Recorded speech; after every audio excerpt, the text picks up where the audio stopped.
Hi, everybody. I wanted to get on here and do a very brief video and introduce my book, Unaware. And my plan today is to read the very first chapter. And I do want to give a warning that it is very dark and very troubling. So please keep that in mind. However, it is necessary for the development of the plot because it takes the reader through the life of this character who is in her darkest hour.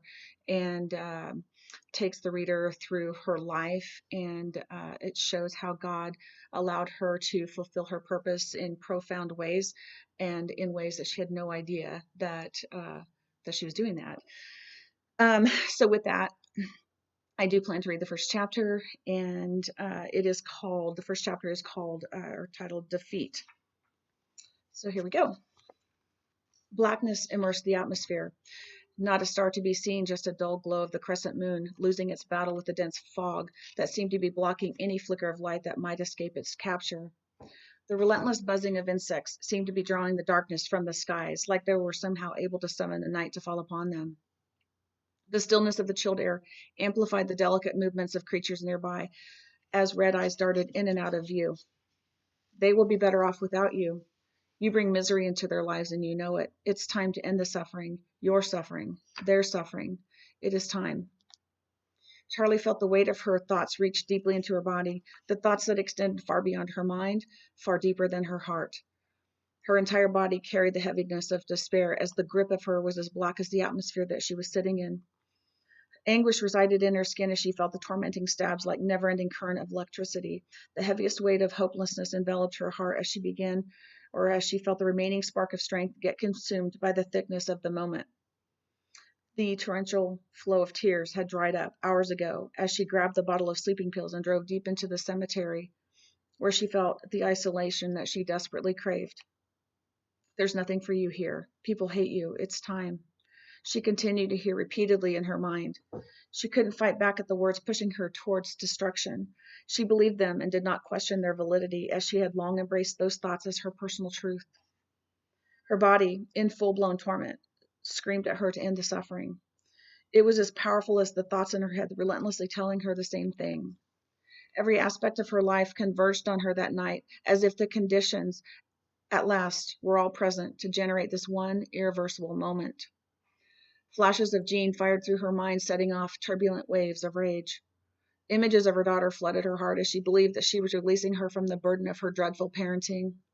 Visuals of her own mother, with a demonic grin, haunted her mind as she embraced the reality that her mother desperately wanted her dead. The dark, unbearable imagery swirled within her internal vision, not allowing a trace of light to enter into her thought process. She felt her breathing become more mechanical and forceful. She felt the blood rush out of her head as she sat in the driver's seat of her car, her face pale and her eyes fixed and glassy, as she locked her sight onto the dark silhouette of a large tree trunk which was about 50 feet from her vehicle. She opened the bottle of pills, poured a handful into her palm, opened her mouth, and emptied her palm. She grabbed a bottle of water patiently waiting for her, and she took a drink, and another drink, and another drink. Her mind switched. Apathy had gained control as the torment and swirling visions of evil took a back seat and allowed defeat to have its way and to claim its victory. Charlie quickly looked around her at her surroundings to check for anyone who might be nearby. She felt a sense of confidence that she was alone. It was after 4 a.m., and who goes to the cemetery at that hour? A quick glance to her right, she sees the dark outline of a distressed building, and to her left, silhouettes of headstones as far into the distance as she could see. She sensed the trees bending towards her as she imagined them to be loving arms offering her peace. But the stillness of the night wrapped her in its murky arms and held onto her as she continued to gaze into its endless void. She watched the vapor of her breath billow from her mouth as she observed each particle of moisture around in slow motion. Somehow she could see each droplet individually as all energy began to slow down. She felt her heartbeat within her chest, as if she had, for the first time in her life, paid attention to it. It was as if its rhythmic beat had become so loud that she could not ignore it, and was communicating to her that life and death was literally within every single beat.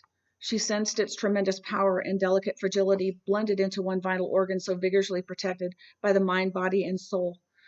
It continued to remind her of its presence within her. Charlie began to feel her body tingle, as if it were perhaps starting to go numb. It was the first palpable sensation she had knowing what had just happened. She put her head back on the headrest of the driver's seat and continued to intently stare at the tree. She felt as though she had been in a trance-like state for a while and was unable and unwilling to try to pull herself out of it.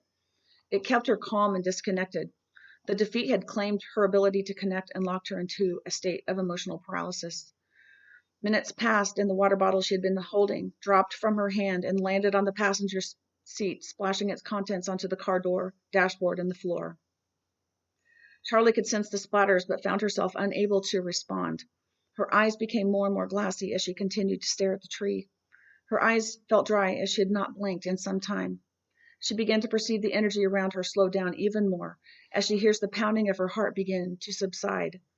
Its forceful beats become softer and further apart as she recognizes its diminishing voice inside her. Her breathing becomes more and more shallow as her body begins to succumb to its circumstance. She hears muffled sounds around her but is unable to comprehend what it is or what the sounds are. She has slipped so deep into her trance that she can only hear the faint sounds but not respond to them. Her mind clings to the sound of her heart as it fades further away. As her heartbeat slows and weakens, the muffled sounds become more and more lurid in her diminishing consciousness. She draws in for a breath, only to be met with overwhelming weakness. Her heart fades. Her diaphragm contracts. She tries again to breathe and feels only her muscles tick. She hears the last beat of her heart. Finally, it is finished. A fierce blackness swallows her. Anyway, there's that. I do promise that it gets much lighter, and there is meaning and purpose to it, even in that situation. And I have confidence that there are other people in that situation, and that this book will touch them and minister them and lead them to the only source of healing, hope, and restoration. Thank you for watching the video. We'll talk soon.